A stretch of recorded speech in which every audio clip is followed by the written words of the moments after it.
Es una suerte estar en Buenos Aires y poder encontrarme con mi querido amigo Gabriel Vinderola, gran experto mundial en microbiota, para que hablemos de qué hace nuestra microbiota con nuestro sistema inmune y cómo es que logra entrenarnos.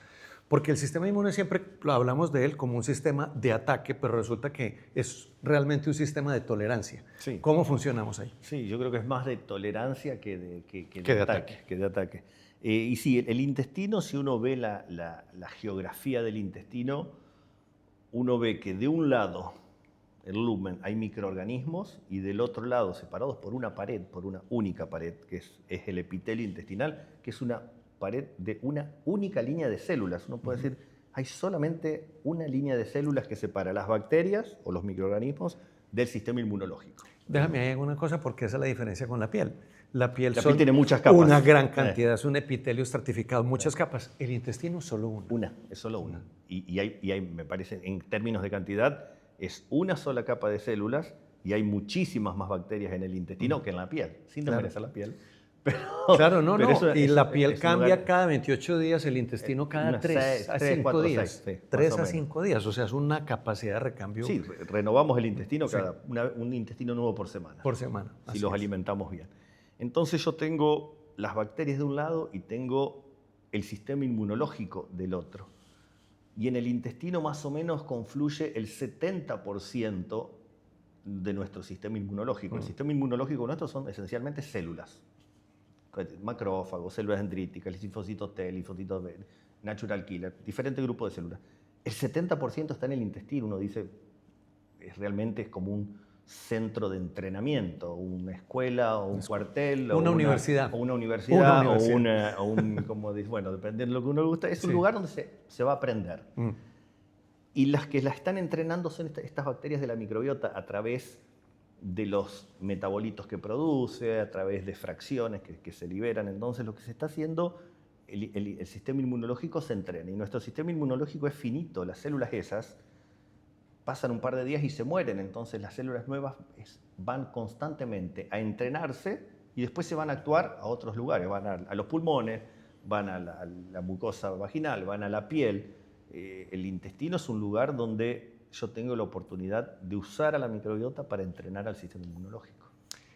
Nos enseñaron cuando estábamos en la Facultad de Medicina que teníamos órganos estériles, que el cerebro no contenía bacterias, que teníamos la sangre sin bacterias, que teníamos una gran cantidad... La leche materna. La leche materna sin bacterias.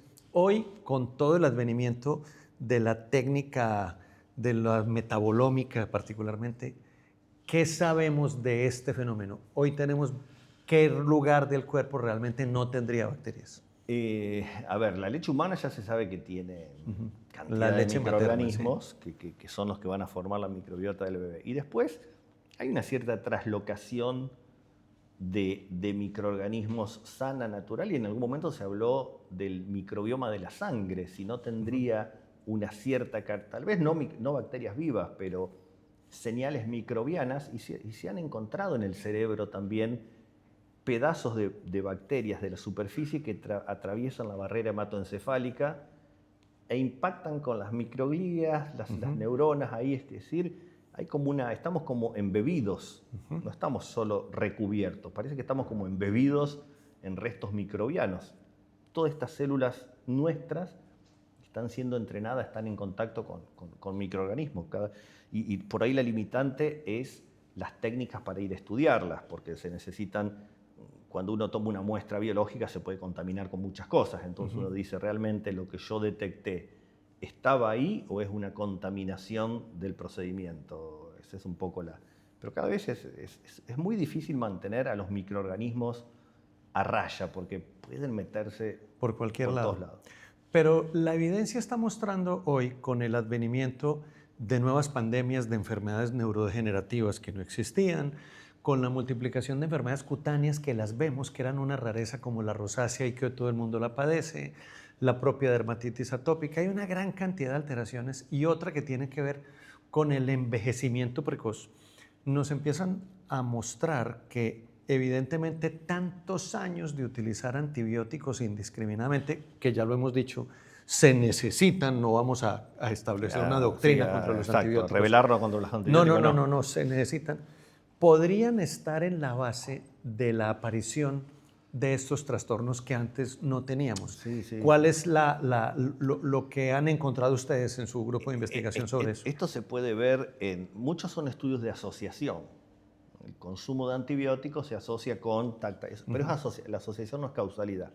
Pero para esto se usan muchos los trabajos con animales, en animales de laboratorio. Si yo a una rata le doy antibióticos, le puedo desarrollar una diabetes, le puedo desarrollar un cáncer de colon. Es decir, si yo afecto a esas microbiotas, la microbiota se queda con menos capacidad inmunológica, menos capacidad metabólica y desarrolla una condición crónica. Cada vez más claro el riesgo crónico del uso de antibióticos.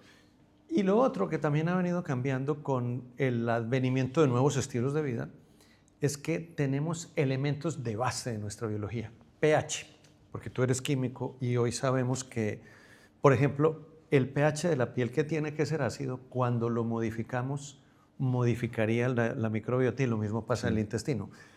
¿Qué hay en esto hoy en día que confirme o descarte que un elemento tan cotidiano y que nunca consideramos como el pH pueda ser un modulador eficaz de la microbiota, tanto cutánea como intestinal?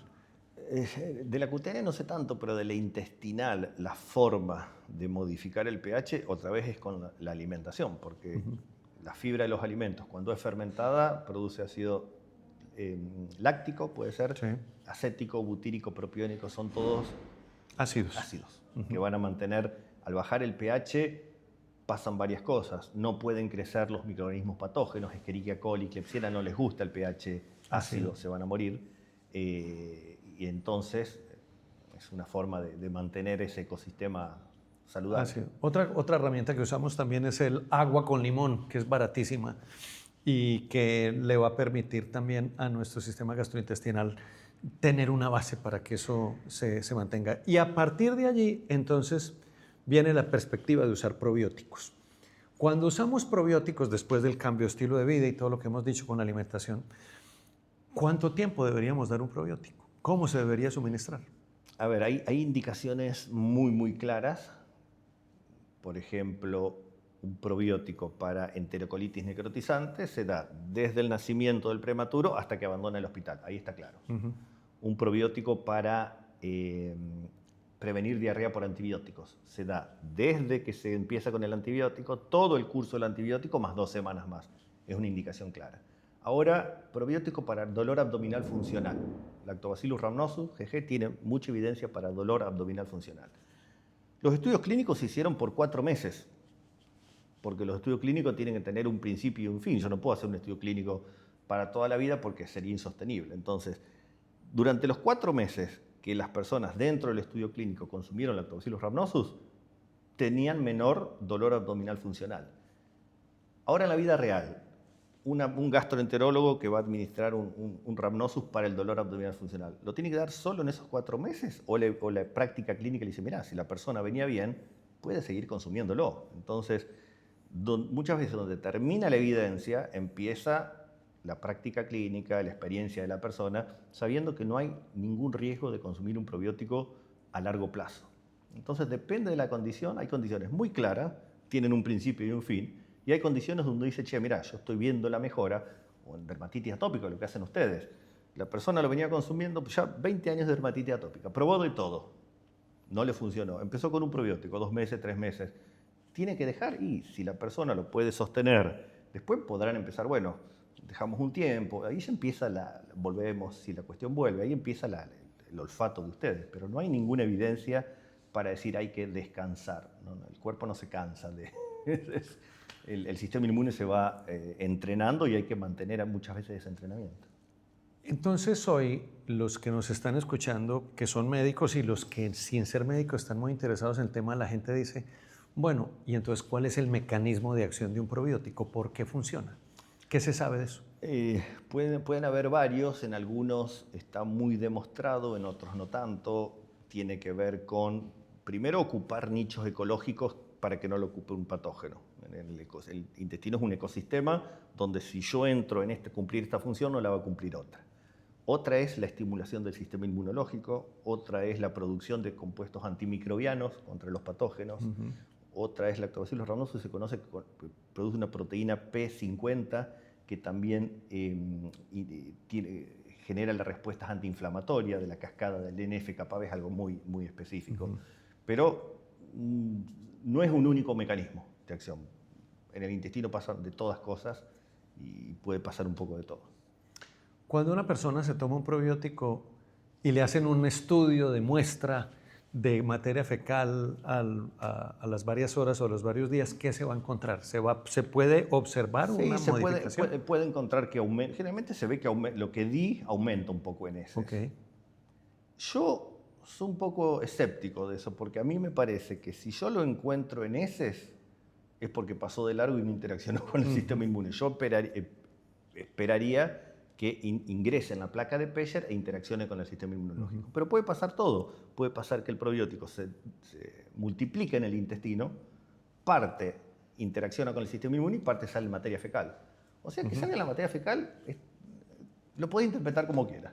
Pasó de largo o se multiplicó, interaccionó, pasó de largo. Entonces ahí viene la pregunta que surge cuando uno llega a la farmacia y ve que este probiótico tiene 1 billón de cepas, este 5 y este 50. ¿Cuál es la pertinencia de una u otra cantidad? Yo antes de ir a la farmacia iría al estudio clínico que demuestra la eficacia y veo cuánto dice el estudio clínico que tiene que tener. Okay. No siempre más es mejor. Lo que tiene es lo que, si las cosas están bien hechas, tiene que tener la cantidad que se utilizó en el estudio clínico que demostró la eficacia. Yo no me guío porque tenga 5, 10, no. Veo si tiene evidencia. Después tiene que tener la cantidad. Aparte yo siempre digo, si con un probiótico con menos CFU tengo el mismo efecto, es más efectivo. Con menos obtengo el mismo efecto. Entonces es un poco ilusión de confianza el tema de la cantidad de cepas y la CFU. La cantidad de cepas y la CFU que tiene que tener son las que dice el estudio clínico publicado, del cual los médicos deberían ir y leerlo. Tener confianza. O leer las guías, que las guías un poco te resumen todo el estudio clínico. Ciencia nueva, toda esta de la microbiota que cada día tenemos que seguir profundizando para comprender cómo beneficiar a tantas personas con una herramienta que tiene una gran ventaja, Gabriel, que es, como le digo yo a mis pacientes, si estos probióticos no te sirven, ten por certeza que no te harán daño. Exactamente. Eso es lo más importante que tiene esta herramienta. Vamos a seguir hablando con Gabriel Vinderola en otro podcast de estos temas de nuestra experiencia clínica utilizando probióticos y antioxidantes para recuperar la salud humana.